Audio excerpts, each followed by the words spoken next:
미국 대선은 불복 사태라는 최악의 시나리오가 현실화할 가능성이 커지고 있습니다. 장기간 혼란이 이어질 수 있다는 전망도 나오는데요. 백악관 앞에 나가 있는 워싱턴 특파원 연결해서 현지 분위기 들어보겠습니다. 이경희 특파원.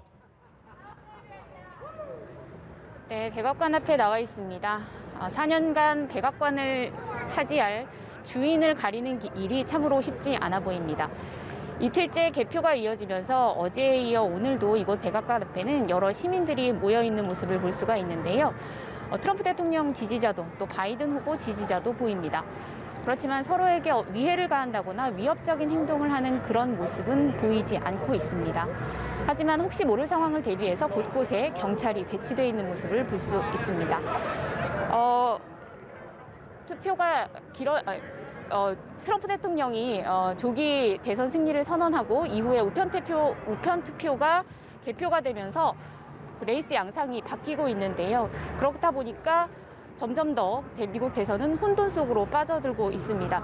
트럼프 대통령이 결국 불복할 것이다. 그런 상황으로 이어질 것이다. 어떤 최악의 시나리오가 벌어지고 있는 모습인데요. 결국에는 연방대법원 소송으로까지 이어질 것이라는 전망이 많습니다. 이미 미국 대선은 20년 전에도 한번 연방대법원 소송이 벌어진 적이 있었는데요.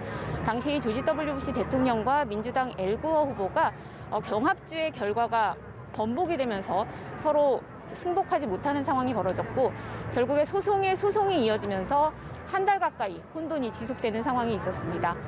이번에도 그런 수순을 밟게 될 가능성이 지금 커지고 있는데 만약에 이번에는 연방대법원으로 갈 경우에 그때보다 더 상황이 복잡해질 수 있다는 분석이 나옵니다.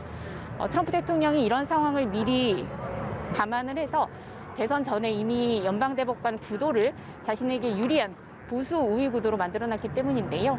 이 때문에 더 오랜 기간 혼돈과 혼란이 지속될 수 있는 그런 상황이 벌어질 수 있다는 전망이 커지고 있습니다.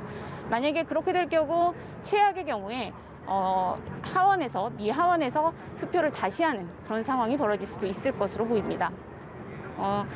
앞으로 상황을 좀 더 지켜봐야 될 것 같은데요. 만약에 혼돈이 더 깊어진다면 아직까지는 나타나고 있지 않지만 지지자 간의 충돌이나 여러 가지 시위가 불거지면서 긴장감이 높아질 수 있다는 우려도 나옵니다. 실제로 어제 백악관 주변에서 트럼프 대통령의 지지단체로 알려져 있는 프라우드 보이 대표가 피습을 당하는 일이 있었는데요.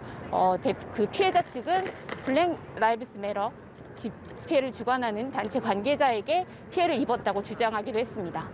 지금까지 백악관 앞에서 연합뉴스TV 이경입니다.